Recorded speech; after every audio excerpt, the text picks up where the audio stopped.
When you look at the season ahead and look on last season, was it you made massive strides forward and positives, or was it the kind of negative that you were left with a final that you actually could have won but didn't? Yeah, of course, it was a tough one to take. I think we've done extremely well to reach the Champions League final. And of course, when you get to them big games and you don't quite perform the way you know you can, that's always the bit that hurts you the most. We know it was there for the taking, and that's something we have to deal with. That's something we've had to think about over the summer, and it's a hard one to get over. But I think all in all, with everything surrounding us, obviously the start at Wembley and things like that, I think we've done extremely well, and it's now give us the confidence and the belief that we can be in the big games, in the Champions League finals. So it's down to us this season to try and perform again. I know speaking to Jan yesterday, he said he hasn't watched the game again. Have you bothered with it? Or? No, I don't want to watch it. As a player, I think you know when you could have done better, you could have done more. Like I said, it's a hard one because it's one of the biggest games we'll play in our career, and to let it slide by is always a tough one to take. But it's an experience that, of course, we need to learn from. And I've said before, it's not the easiest final to get back to, but with the belief we have in this squad, of course we know it's capable. Okay, question from Paul here. Hi, Harry. How did you personally get over what happened, and is it out of your system now? What happened in Madrid?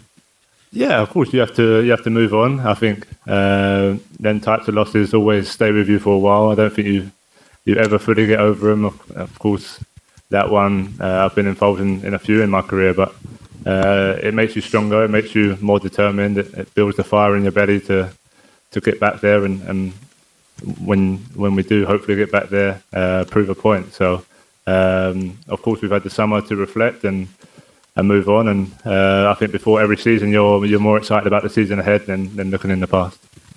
Okay. Paul here. Harry, were you surprised about how much of an issue your selection for the Champions League final became? And what do you say to those people who were saying that maybe you shouldn't have started?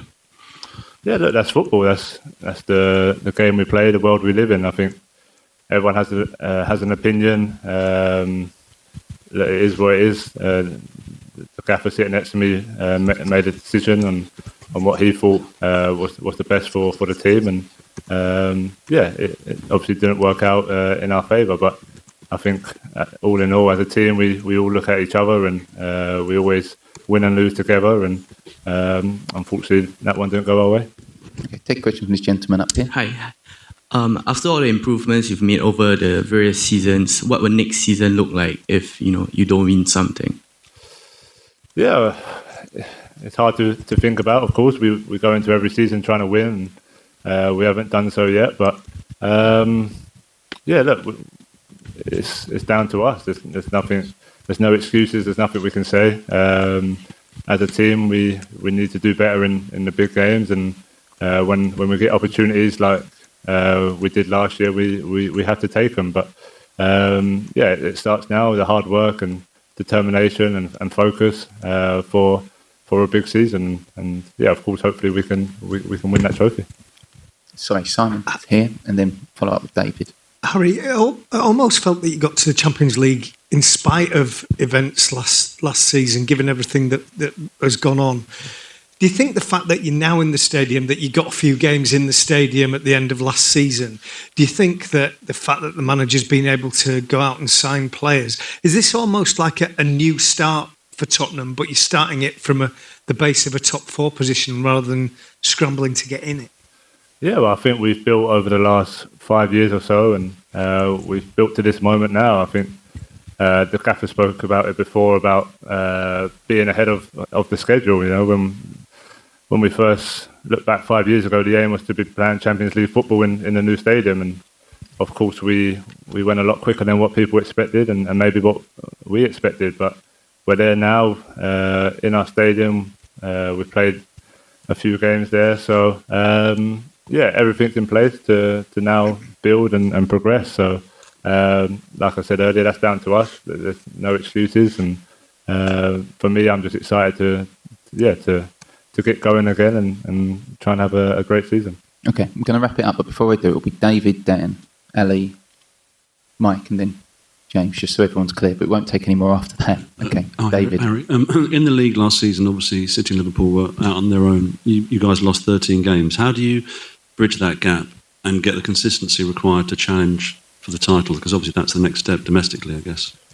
Yeah, it's hard to sit here and talk to you and tell you a reason or how we're going to do it, but we just have to play better, perform better. I think we know we could have done a lot better in the league last year. There were certain games that were just unacceptable from our point of view. So we need to try and be more consistent. That's the key when you look at City and Liverpool. That's what they were last year. They were consistent over the 38 games, and it's down to us to try and match that, if not better that. Okay, Mike. Just on a similar point, Harry, given that they were so far ahead last season with the points total, is that the new benchmark? Do you think we'll see a similar points total this season, or do you think that was a bit of a one-off?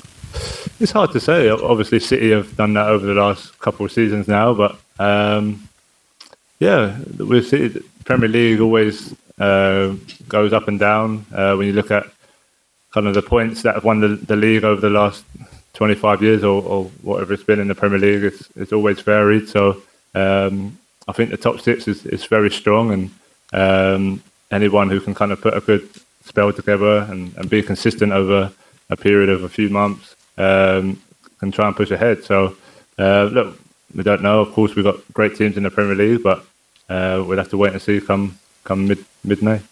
Okay, from the front here with Dan. Harry, the manager spoke at the end of last season about this year being a kind of new chapter for the club, and obviously we've seen Kieran go to Spain and Tanguy's come in. The group was very consistent for a few years. Do you see this summer, perhaps more so than previous summers, as being a kind of new start for the team and a new chapter for you personally and the players that's still here? Yeah, well, there's still a lot of us here who have been here for a number of years now, so we know each other very well. Of course, there's a couple of players who have come and gone, so that's what happens in football teams. You have to adapt, and you welcome in the ones that have come, and you try and build and show them how we want to play and how we want to work, and try and help them as much as possible. But yeah, as a base of a squad, we know our values, we know what we're trying to achieve, so anyone who comes into that should settle in pretty well. Okay, we'll go Ali, and then we'll finish at the front here with James. Harry, we're just talking about the new signings there. Tanguay's come in. What have you made of him? How he's settled in, and what do you think kind of Premier League can expect from him?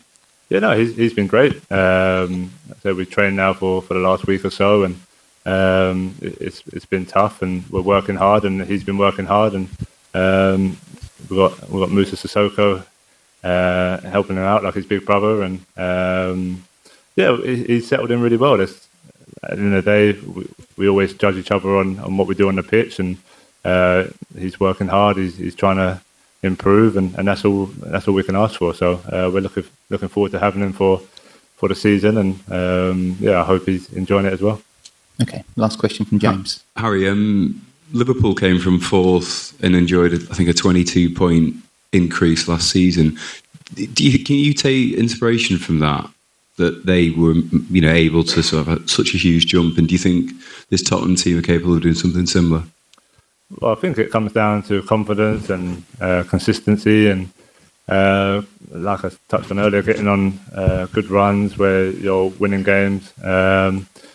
Obviously, like I said, in the Premier League, it doesn't always happen the same. Not every year is the same. So, of course, we know we can get more points than what we did last year, and that's going to be our aim. We aim to improve every year and get better. And of course, we've finished in the top four now for the last 3-4 years. So we just got to keep progressing, keep trying to keep our status there, and then, like I said, hopefully push the teams above us to the final limit.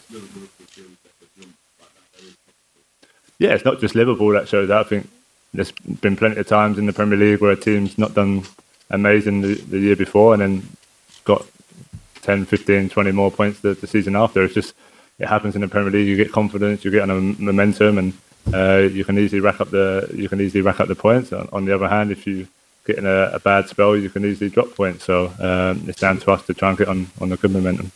Okay, great. Thank you, Harry. Thank you.